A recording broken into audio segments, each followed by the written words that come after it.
Halo rekan-rekan mahasiswa, kita bertemu kembali dalam video kali ini. Kita akan coba melihat bagaimana di dalam sebuah karya tulis ilmiah harus hadirnya metodologi penelitian yang tepat. Oleh karena itu, rekan-rekan silakan menyimak video ini dengan saksama, dan tentunya saya sangat berharap isi dari penjelasan video ini bisa membantu pemahaman Anda terhadap pentingnya metodologi penelitian dalam sebuah penulisan karya tulis ilmiah, khususnya pada jurnal ilmiah yang menjadi proyek pekerjaan kita ya, sebagai nilai yang nantinya Anda peroleh. Nah, kalau nanti ada pertanyaan rekan-rekan, boleh nanti disampaikan, kita bisa mendiskusikannya dengan baik.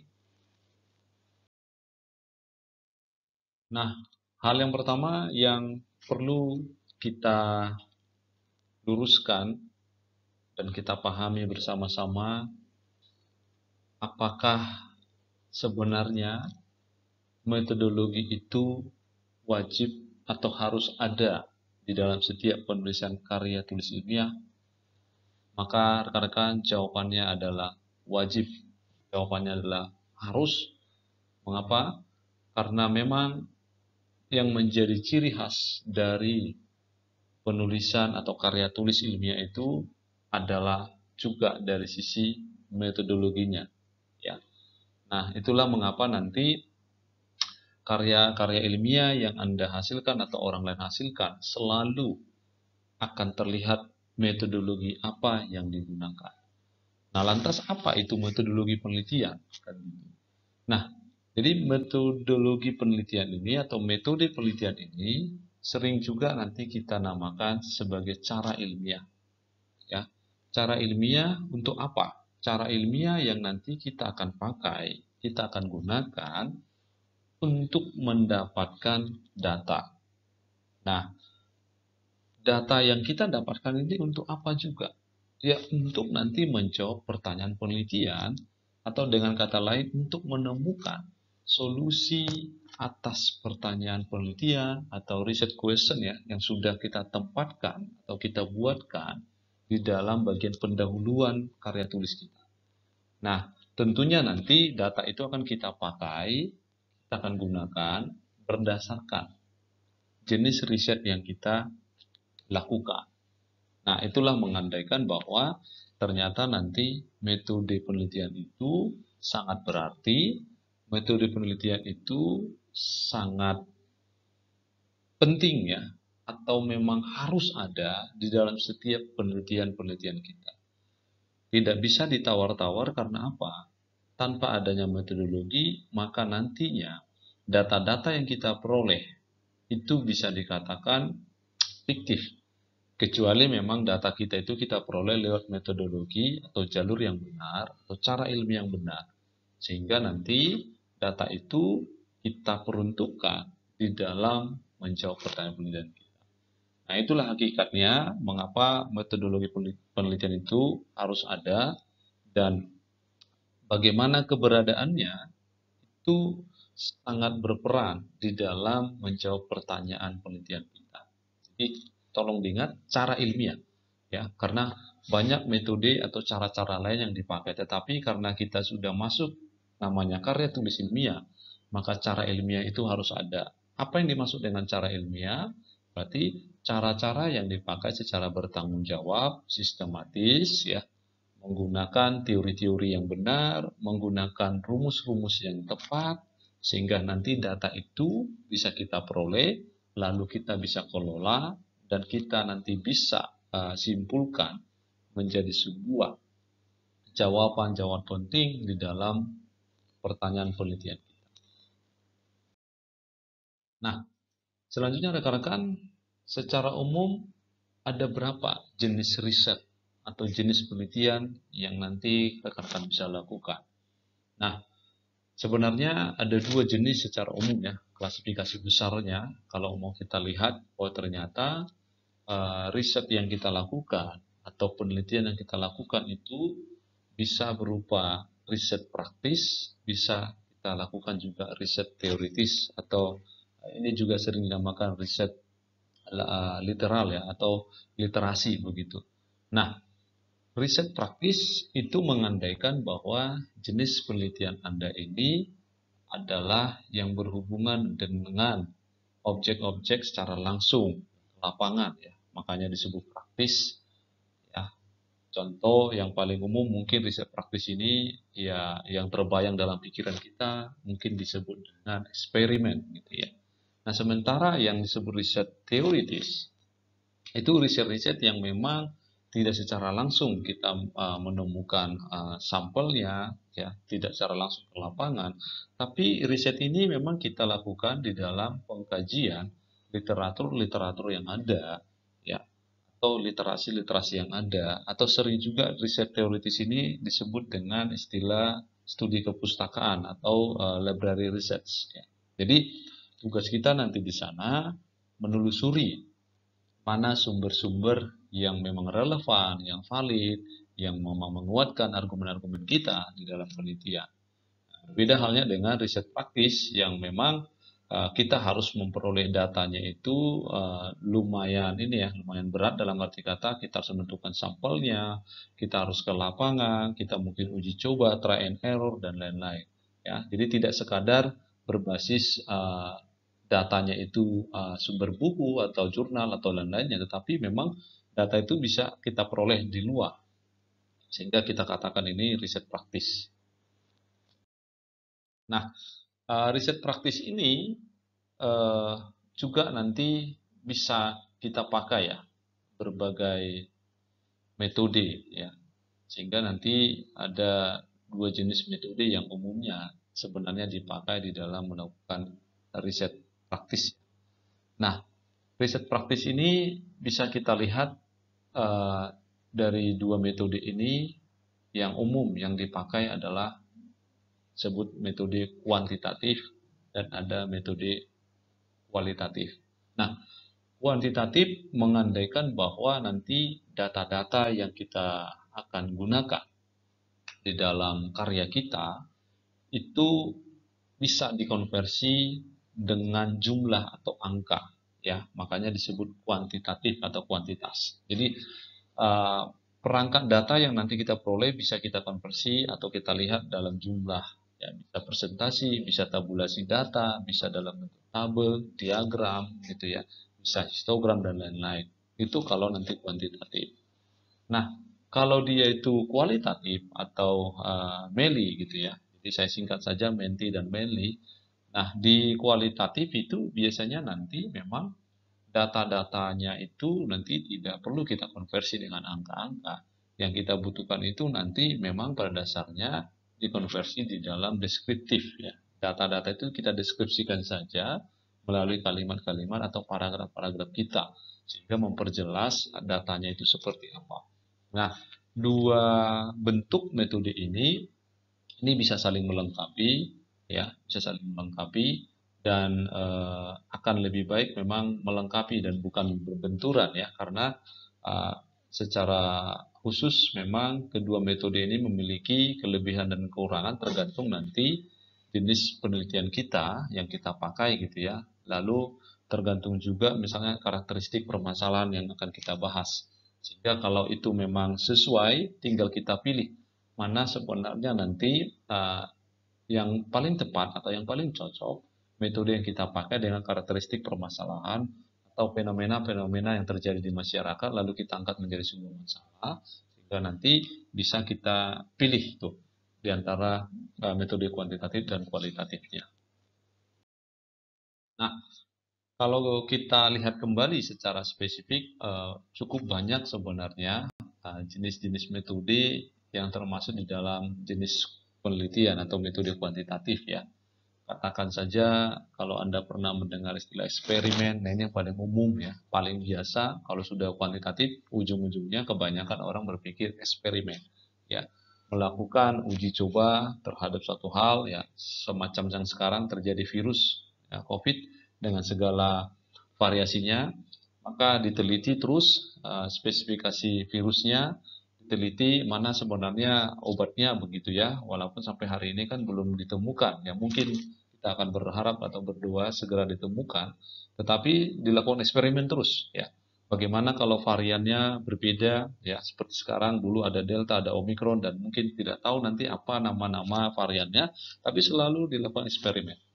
Nah, eksperimen itu uji coba ya, atau sering juga disebut dengan eksperimental ya. Jadi diuji, dilakukan, bahan-bahannya dikaji secara mendalam, mungkin di laboratorium atau di tempat-tempat khusus dilakukan eksperimen ya, atau di tempat-tempat manapun bisa kita melakukan eksperimen. Nah, itu salah satu jenis kuantitatif. Atau yang paling juga bisa kita pakai dari jenis kuantitatif ini adalah penelitian survei. Nah, survei ini juga cukup sering dipakai ya dalam kuantitatif, karena ketika kita melakukan survei, kita bisa mendapatkan data-data yang kita butuhkan, hanya memberikan mungkin surveinya melalui kuesioner mungkin barangkali, atau angket, atau surveinya itu sekadar mengisi Google Form misalnya ya. Itu adalah bagian dari survei yang bisa kita pakai untuk memperoleh data dari jenis kuantitatif. Atau nanti jenis penelitian dari kuantitatif itu sendiri kita mencari tahu korelasi, ya, hubungan, ya, korelasi antara misalnya variabel penelitiannya itu betul-betul ternyata bisa dilihat korelasinya dengan hal yang lain, misalnya di variabel dependennya, ya, variabel uh, bebasnya dan variabel terikatnya misalnya ya, dependen dan independen ya. Dependennya misalnya terikat, independennya itu yang bebas memberi pengaruh atau nanti memberi bentuk-bentukan yang lain. Tetapi memang dalam korelasi bisa kita mencari tahu hubungannya saja ya, hubungannya. Tetapi juga selain korelasi bisa juga komparatif ya, komparasi atau mencari pengaruhnya saja ya.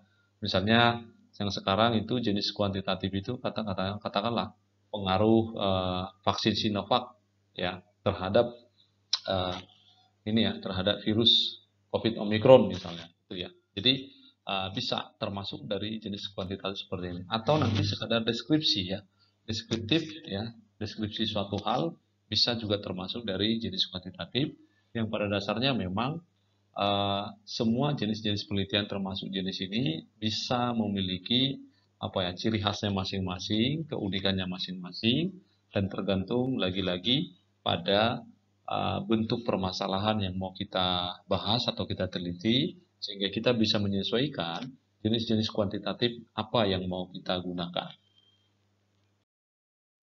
Nah, sementara rekan-rekan mahasiswa untuk jenis kualitatif sendiri ya, kualitatif tadi dia tidak menggunakan angka-angka, tetapi kita mencoba menelusurinya dengan penulisan-penulisan kalimat atau paragraf kita secara mendalam.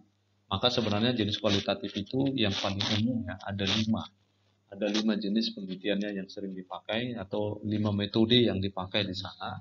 Yaitu yang pertama ada yang disebut metode studi kasus. Nah, di studi kasus ini memang nanti secara kualitatif kita bisa berangkat pada kasus-kasus tertentu yang mungkin kita anggap itu kasus yang unik, kasus yang memang fenomenal, kasus yang perlu ditangani dengan segera, ya. Baik itu misalnya kasusnya secara individual maupun kelompok, ya, kasus tertentu. Nah, ini bisa kita pakai di sana dengan jenis kualitatif, ya.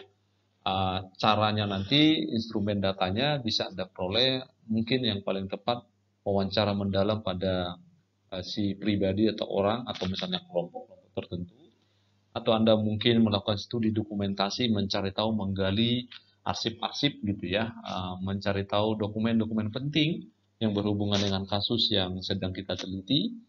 Atau mungkin bisa melakukan observasi langsung ya, misalnya ke tempatnya, ke komunitas tertentu, ke kasus itulah. Pokoknya kita ke sana, kita lakukan pengecekan, pengumpulan data di sana. Nah, sehingga nanti kasus itu bisa kita jawab, kita bisa berikan solusinya.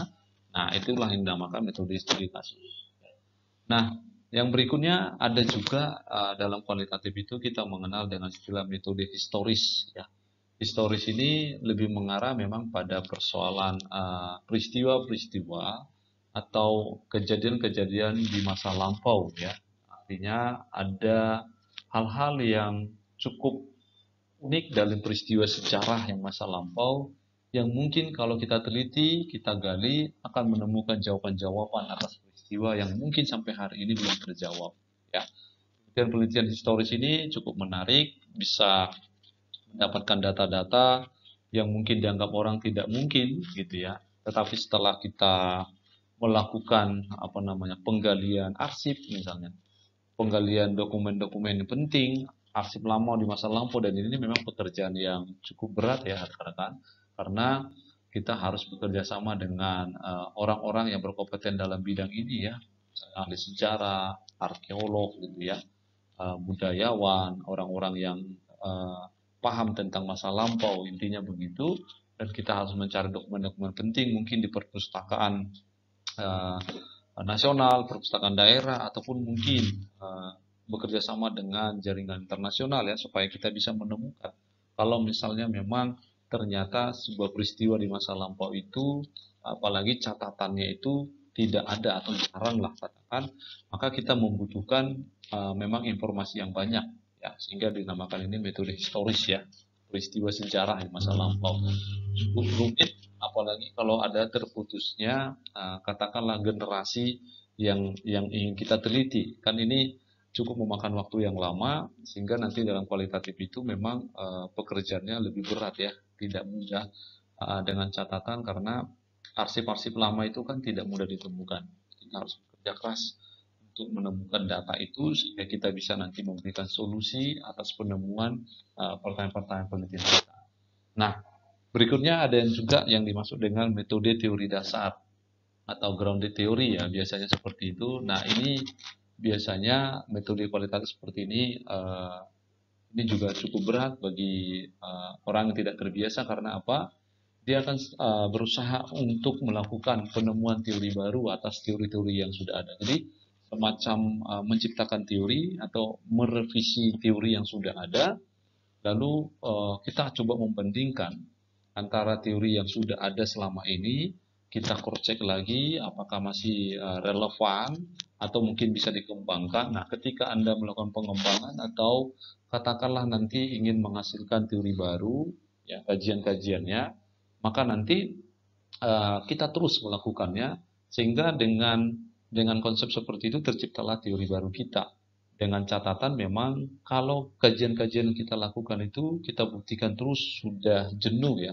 Sudah jenuh dalam arti kata memang tidak berubah lagi dari apa yang sudah kita lakukan teorinya, maka nanti teori baru kita ini sudah bisa digunakan. Tetapi kalau memang waktu kita memberikan teori itu ternyata ketika berbenturan dengan teori-teori yang lain, ternyata justru teori yang kita ciptakan itu runtuh. Justru teori yang kita ciptakan atau kita hasilkan itu tidak berterima. Artinya berubah-ubah, maka sebenarnya tidak bisa digunakan. Jadi ini grounded teori memang perlu kita merumuskan baik-baik bagaimana teori yang nantinya kita hasilkan. Apakah memang lebih ajak, lebih konsisten dengan teori-teori yang sudah ada. Nah, itu yang dimaksud dengan metode teori dasar. Lalu yang berikutnya dalam kualitatif kita juga mengenal nanti istilah metode etnografi.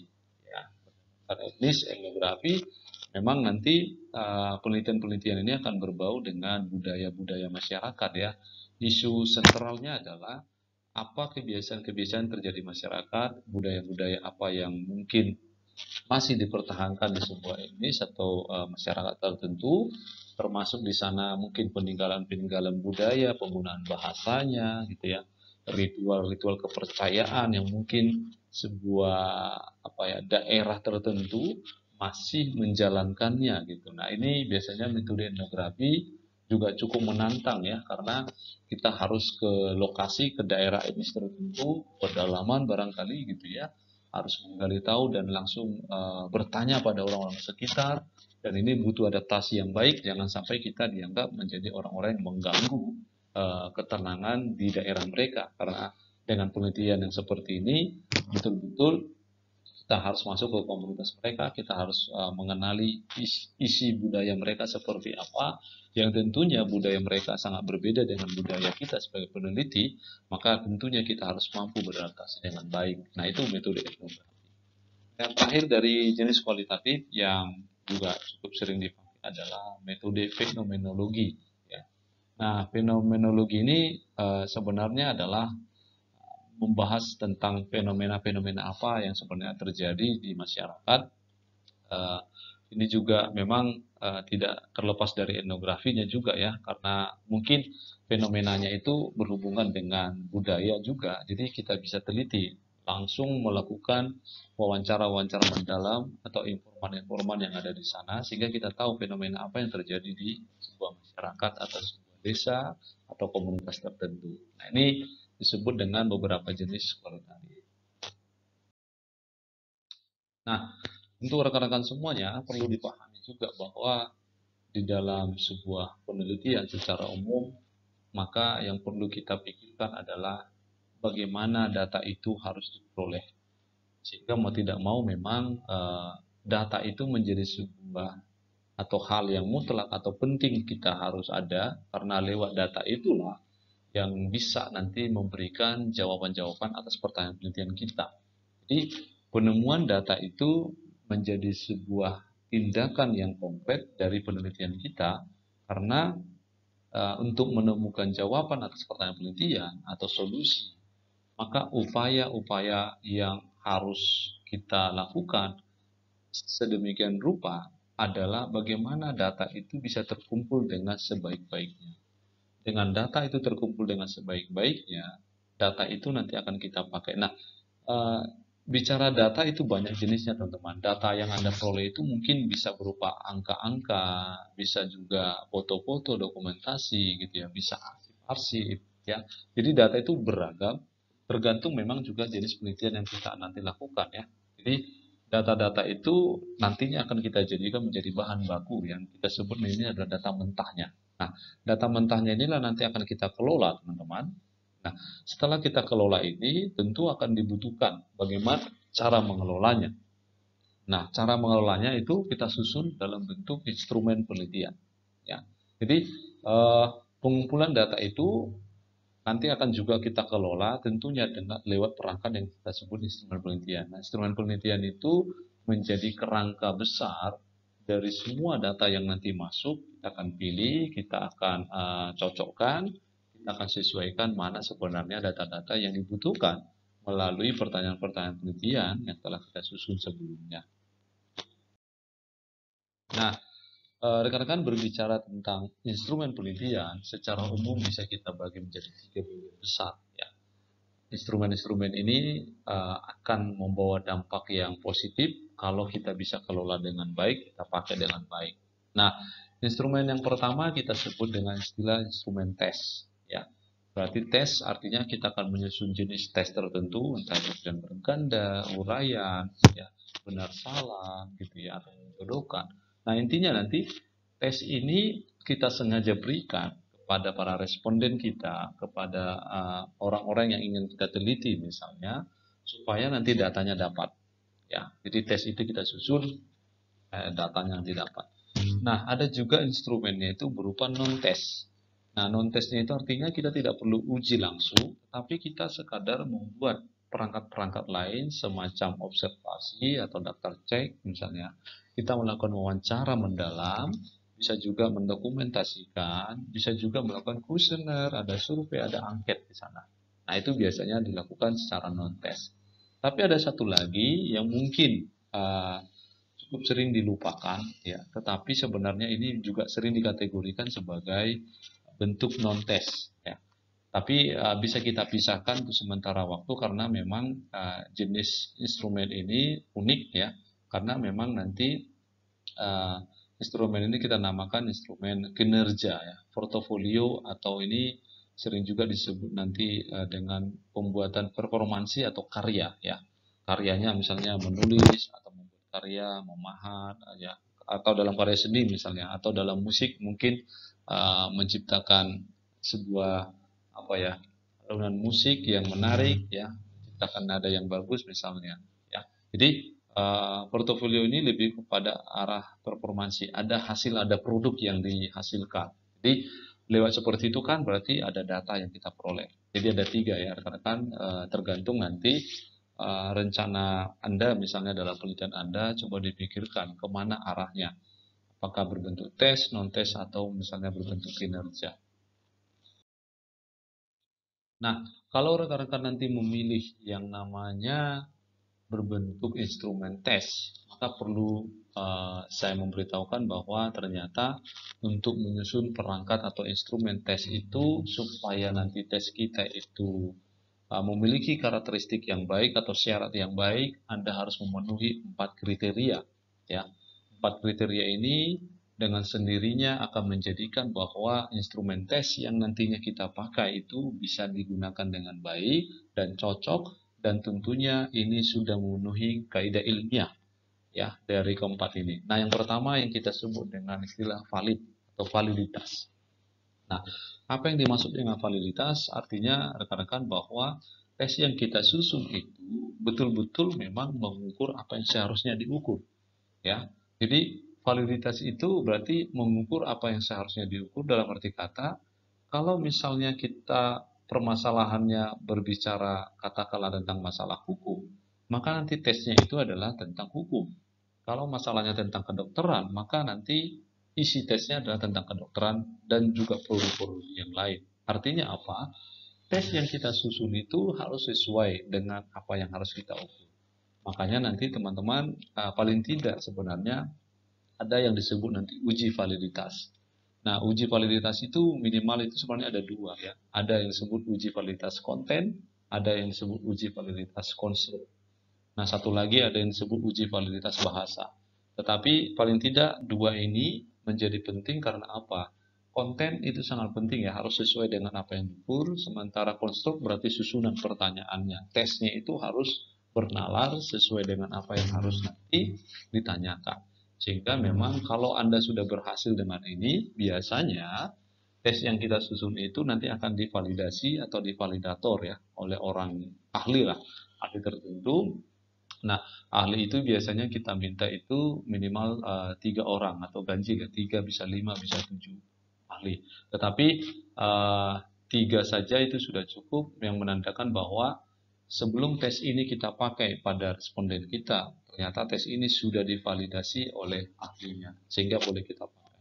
Nah, perlu diingat teman-teman bahwa sebenarnya instrumen penelitian tes itu kalau memang nanti di judul kita itu belum ada, belum pernah diteliti, memang wajib kita harus menciptakan sendiri. Namun masalahnya adalah ternyata ada instrumen-instrumen tes yang sudah pakem, sudah terbentuk, artinya sudah jadi, yang dihasilkan mungkin lembaga-lembaga atau instansi tertentu. Kalau memang itu cocok mau dipakai dalam penelitian Anda, boleh dipakai itu, tapi dengan izin ya. Misalnya, katakanlah instrumen tes yang sudah ada dalam lembaga kesehatan, misalnya tes psikologi kan itu biasanya sudah ada ya. Misalnya kedokteran mungkin sudah ada. Jadi ada tes-tes semacam itu, instrumen yang memang sudah disusun oleh lembaga-lembaga tertentu. Nah, itu saya kira tidak perlu lagi diuji validitasnya ya, karena sebelum itu digunakan maka pihak dari orang yang melakukan atau lembaga itu sudah tentu memastikan bahwa uji validitas itu sudah terlaksana. Nah, yang kedua rekan-rekan ada yang disebut nanti reliabilitas. Nah, artinya apa? Bahwa tes yang kita susun itu memang betul-betul reliable ya, bisa dipercaya atau dapat dipercaya karena apa? Konsisten, dapat dipakai berulang kali dengan data yang dibutuhkan itu acak dapat gitu, tidak berubah-ubah ya. Misalnya kita pakai alat tes ini misalnya di Jakarta, kita pakai di Medan berubah lagi, kok aneh jawabannya gitu ya. Dipakai di Riau berbeda lagi, kita pakai misalnya di Kalimantan berbeda lagi. Nah, jangan-jangan ternyata jenis tes yang kita susun ini, instrumen ini tidak tepat atau tidak sesuai dengan reliabilitasnya, tidak bisa dipercaya. Jadi kalau tes kita itu reliable, berarti itu bisa dipercaya, konsisten ya. Data-data yang diperolehnya memang menunjukkan nanti data-data yang sahih, tidak berubah-ubah, apa yang nantinya kita akan peroleh, yaitu sesuai dengan apa yang kita harapkan. Gitu.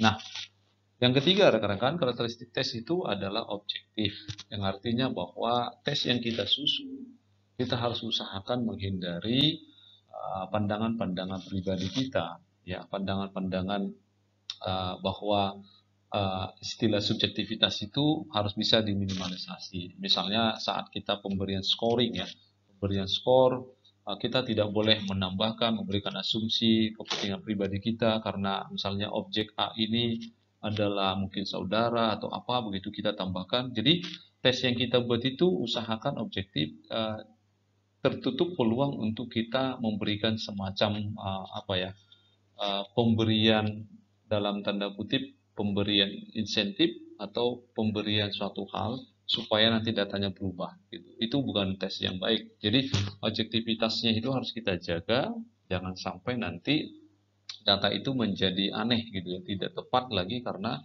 ada urusan campur tangan dari kita begitu. Nah, yang keempat ada yang disebut nanti karakteristik tes itu ekonomis. Nah, dalam ekonomis ini biasanya memang diharapkan ya, setiap tes yang kita hasilkan itu atau instrumen tes yang kita hasilkan itu sebisa mungkin meminimalisasi biaya atau angka-angka beban. Ya.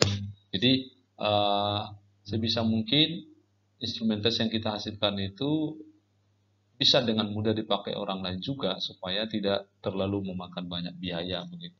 Jadi tesnya itu ekonomis ya. Nah itu kira-kira karakteristik tes yang baik. Coba dipikirkan rekan-rekan bila Anda memang membuat instrumen tes maka harus memenuhi kriteria ini. Nah, lantas bagaimana kalau yang non-tes? Apakah hal-hal itu dilakukan? Nah, jawabannya tentu tidak, rekan-rekan. Nah, kalau di dalam penilaian non-tes, instrumen non-tes itu biasanya bisa kita lakukan ya dalam bentuk 4 bagian ya. Apa yang kita sebut nanti dengan bagan partisipasi atau participation chart gitu ya. Daftar cek atau checklist yang biasa kita pakai, bisa juga skala lajuan ya atau rating scale. Ini biasanya ada dua, ada skala angka numerical rating scale dan skala deskriptif ya atau deskriptif graphic rating scale. Dan yang keempat bisa juga Anda pakai misalnya kalau ingin mengukur karakter ya atau sikap atau skala sikap ya. Yang terdiri misalnya dengan istilah skala Likert ya, ada orang-orang yang menciptakannya, ada skala Thurston, ada skala Goodman gitu ya, ada skala semantik. Nah, ini adalah penilaian-penilaian yang bisa Anda pakai atau perangkat-perangkat yang bisa Anda pakai untuk melakukan instrumen non-test. Dan akan ada keuntungan tersendiri menggunakan non-test. Sebab apa? Formatnya itu atau template-nya itu sudah ada. Jadi kita bisa mengikuti, bisa kita mengadaptasikan. Yang penting sesuai dengan apa yang nantinya harus kita nilai, apa yang harusnya kita hitung. Dalam arti kata kita cross-check kebenarannya, data-data apa yang kita mau pakai. Nah, dari keempat ini saya akan menunjukkan beberapa formatnya saja, gambarnya. Nanti rekan-rekan bisa ya melakukan variasi-variasi terhadap model dari keempat ini. Nah, yang pertama kita lihat ya, contoh bagan partisipasi. Nah, bagan partisipasi ini kan sebenarnya adalah salah satu format non-test yang bisa Anda pakai untuk melihat sejauh mana sebenarnya keikutsertaan atau keaktifan seseorang ya, misalnya di dalam diskusi, dalam pelajaran, dalam lokakarya, atau dalam kegiatan tertentu lah yang bisa nanti kita pakai. Rekan-rekan bisa membuat formatnya seperti ini ya, misalnya kalau dalam pelajaran ya, apa nama mata pelajarannya, kalau kegiatan misalnya apa nama kegiatannya ya, topiknya apa, tanggalnya apa, waktunya kapan gitu ya. Lalu nanti bagannya kita isi sendiri ya, akan ada nama-nama orang, lalu kita buatkan uh, penguatannya apa-apa saja sebenarnya kualitas kontribusinya. Misalnya kita buat levelnya itu sangat baik, ada baik, cukup, dan kurang gitu ya. Nah, dengan catatan kita harus menandai atau memberikan keterangan yang dimaksud dengan sangat baik itu apa. Misalnya di sini menyampaikan gagasan baru dalam diskusi, yang baik itu menyampaikan alasan-alasan penting dalam pendapatnya, yang cukup itu pendapat yang diberikan tidak didukung alasan logis, atau yang kurang pendapat yang diberikan tidak relevan dengan topik diskusi. Jadi kita bisa membuatkan bagan partisipasi ini dengan membuatkan hitung-hitungan seperti itu supaya nanti datanya bisa kita peroleh. Ini contoh yang pertama. Nah, Contoh yang kedua, rekan-rekan, ada yang disebut contoh daftar cek atau checklist. Ini sering kita pakai juga ya. Misalnya sederhananya kalau Anda memiliki daftar belanjaan, Anda berbelanja ke supermarket misalnya, maka daftar belanjaan itu kalau sudah Anda beli kan biasanya dicentang atau di checklist. Oke, ini sudah, ada yang belum, disilang, atau tidak ada barangnya disilang. Nah, ini format seperti ini bisa juga kita pakai untuk memperoleh data seberapa besar nantinya uh, hal yang kita centang dan seberapa besar hal yang tidak atau tanda silangnya ya. Di sini formatnya misalnya ada aspek yang diamati, katakanlah yang pertama memperlihatkan keinginan bekerja sama dengan tim dengan baik. Ya, oke. Jadi kalau misalnya kita mau cek nih orang ya, atau misalnya bagaimana seseorang itu bekerja dalam tim, kita checklist. Memiliki sikap yang mudah membantu sesama karyawan, tidak ya, soalnya orangnya ini suka bekerja sendiri, tidak pernah menolong orang lagi sulit misalnya. Memiliki sikap tanggung jawab penuh atas, iya dia mau ya, kalau misalnya ada salah dia mau ya, kita checklist, kita cek, kita centang. Itu menandakan bahwa semakin banyak nanti data yang masuk, itu bisa kita kelola datanya ya dengan baik, sehingga uh, bisa kita lakukan nanti pengamatan data itu mana yang lebih banyak, apakah yang dicentang atau yang disilang begitu. Nah, yang ketiga ya, ada yang disebut dengan skala lajuan atau rating scale. Nah, skala lajuan ini memang nanti untuk menilai sesuatu hal kita menggunakan apa yang disebut dengan skala atau target tertentu dengan angka, juga bisa dengan deskriptif. Nah, sehingga yang pertama ini contohnya adalah skala angka, berarti memang menilai sesuatu itu dengan konversi angka. Ya, konversi angka ini ada maknanya. Misalnya satu itu kita katakan sangat tidak baik, dua itu tidak baik, tiga itu cukup, empat itu baik, lima itu sangat baik. Jadi kalau ada hal-hal tertentu ya kita tinggal kasih poin saja, kita berikan angka-angka itu. Misalnya kan di sini pengajaran dimulai tepat waktu 5, ya sangat baik ya, karena memang tepat waktu misalnya. Ya, penjelasan materi pemberian contoh tidak baik 2, ya bisa kita isi. Memberikan kesempatan berdiskusi atau bertanya 1, sangat tidak baik karena apa? Misalnya ketika mahasiswa bertanya atau siswa bertanya dia tidak memberi kesempatan ya, atau takut ditanya misalnya gitu. Jadi itu biasanya penilaian-penilaian yang bisa kita lakukan ya untuk memberikan skala angka. Ya, nanti kalau ada rekan-rekan yang ingin menggunakan ini, coba diadaptasi, dibuat format ini supaya nanti angka-angkanya semakin banyak angka 5 misalnya, maka bisa kita simpulkan bahwa memang mungkin sangat baik ya. Nah, itu. Nah, yang B ini ada skala deskriptif. Nah, skala deskriptif ini berbedanya dengan angka tadi adalah terletak pada kualitas penyampaian skalanya ya. Kalau tadi angka ya jelas ya, nomor atau angka atau jumlah, tapi di sini menggunakan huruf ya, atau kalimat-kalimat yang dipakai misalnya sangat aktif ya. Aktivitas mahasiswa dalam diskusi sangat aktif. Jadi ada pro kontra, ada perlawanan, sangat aktif dan tidak aktif. Misalnya berpendapatnya sangat lancar, tidak lancar, sistematis atau kacau. Jadi skalanya ada di sana ya, ada pilihannya yang membuat dia deskriptif. Jadi deskripsikan saja skalanya begitu. Itu model skala deskriptif ya. Nah, yang keempat, nah ini yang menarik juga ada skala sikap. Nah, ternyata biasanya kan pendapat orang sikap itu kan sulit diukur, masuk akal ya, karena memang sikap itu terkadang bisa berubah persekian menit barangkali atau detik barangkali ya. Tadinya bilang iya, sebenarnya tidak gitu. Nah, ternyata dari skala sikap itu ahli-ahli tertentu sudah memunculkan, bisa dihitung juga ya, bisa diukur lah. Setidak-tidaknya bisa datanya diperoleh. Nah, skala yang pertama itu disebut skala Likert ya, skala sikap yang pertama skala Likert. Nah, skala Likert ini memberikan sebenarnya pengukuran lewat pendapat-pendapat menyatakan setuju atau tidak setuju. Ya, esensinya di sana.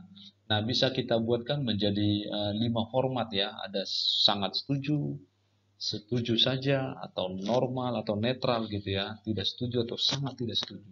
Jadi ini bisa kita ukur misalnya kalau ini kita apa ya, memiliki kasus atau sikap-sikap atau penilaian seseorang terhadap mata pelajaran, terhadap perkuliahan, ya, terhadap kebaikan produk, terhadap karya. Jadi kita kita berikan saja konsep-konsep subjek, bagian-bagian misalnya subjeknya tentang minat gitu ya. Apakah Anda berminat bermain gitar misalnya? Sangat setuju gitu ya. Jadi macam-macam. Pernyataannya tergantung pada apa subjek apa nanti yang mau kita bahas. Yang penting format skala Likert itu menggunakan format sangat setuju, setuju, netral atau normal ya.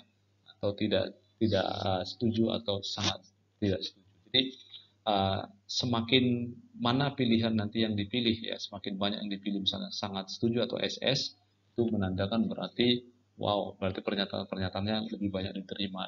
Itu kira-kira ya, itu skala Likert. Nah, ada yang disebut dengan skala Thurston. Nah, skala Thurston ini ya hampir mirip dengan uh, skala angka ya kalau Anda lihat ya. Tetapi nanti dalam skala Thurston ini biasanya menggunakan format angka 7, jadi dideretkan angka itu biasanya maksimumnya sampai angka 11. Jadi angka 7 jadi berderet ya, nanti tergantung nanti si pengisi atau responden kita itu memilih yang mana angka-angka itu ya. Misalnya saya sering belajar bahasa Indonesia 7 dibulatin misalnya. Pelajaran bahasa Indonesia bermanfaat bagi saya 7 ya, atau 6 atau 5. Jadi tentu semakin tinggi yang dipilih maka semakin bagus nilainya gitu ya. Semakin datanya itu semakin meyakinkan gitu ya. Apalagi nanti yang mengisinya katakan respondennya cukup banyak dengan pilihan seperti ini itu akan menunjukkan nanti kualitas datanya semakin baik ya. Tergantung ya. Siapa tahu juga nanti angkanya yang dipakai saya sering belajar bahasa Indonesia 1 ya rendah gitu ya karena memang dia tidak suka ya. Pelajaran bahasa Indonesia bermanfaat 1, tidak bermanfaat bagi dia mungkin ya. Ini contoh teman-teman ya. Jadi Anda bisa nanti mengadaptasi, siapa tahu ya penelitian survei-survei Anda menggunakan skala Thurston ya. Survei kita menggunakan skala Thurston yang nanti bisa memilih berapa si responden yang betul-betul menyetujui angka-angka yang berderet itu. Nah, yang C ada namanya skala Goodman ya. Skala Goodman ini lebih mengarah memang pengukuran sikap yang memperlihatkan bahwa apakah dari pernyataan-pernyataan yang kita berikan itu sejalan dengan pernyataan-pernyataan berikutnya ya. Tapi bisa juga pernyataan itu bertolak belakang dengan pernyataan sebelumnya ya. Misalnya seperti ini. Saya mengizinkan anak saya kuliah, itu pernyataan pertama ya. Kalau disetujui mungkin ya dibulatinya saya mengizinkan anak saya ke Universitas Pelita Harapan. Ya, masih bisa ya.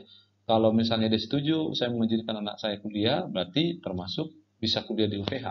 Ya, tapi kalau misalnya pernyataan saya tidak setuju anak saya kuliah, berarti tidak boleh di UPH gitu ya. Berarti tidak boleh. Mungkin dia bukan kuliah, tapi mungkin sekolah saja. Ya tergantung ya.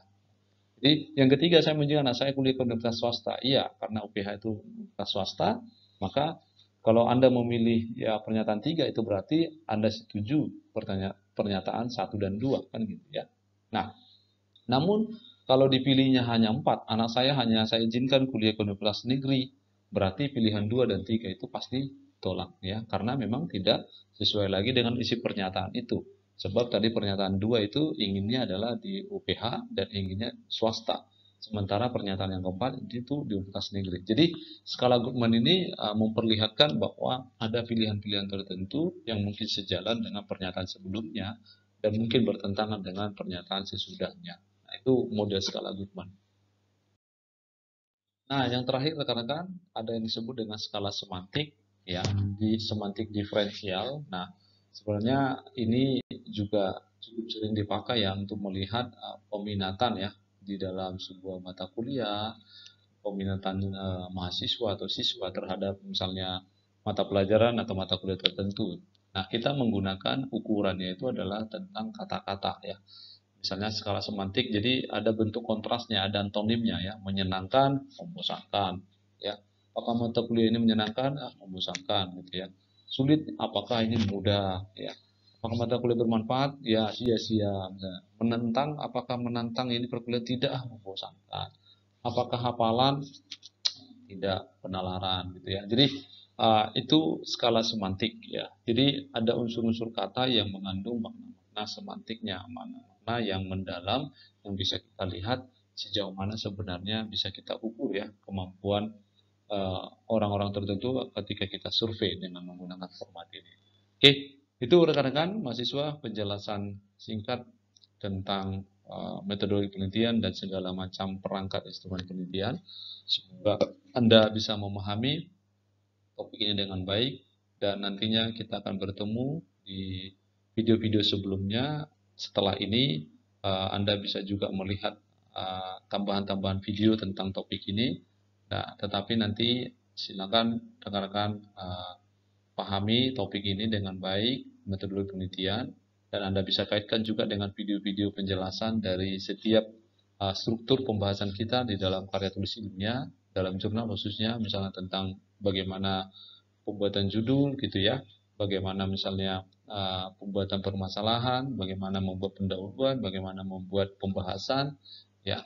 Nanti kita akan membicarakan di kemudian hari pada pertemuan sinkronus dan bahkan video-video setelah ini.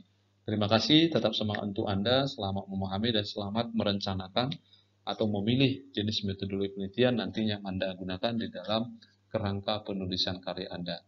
Tuhan memberkati, semangat terus.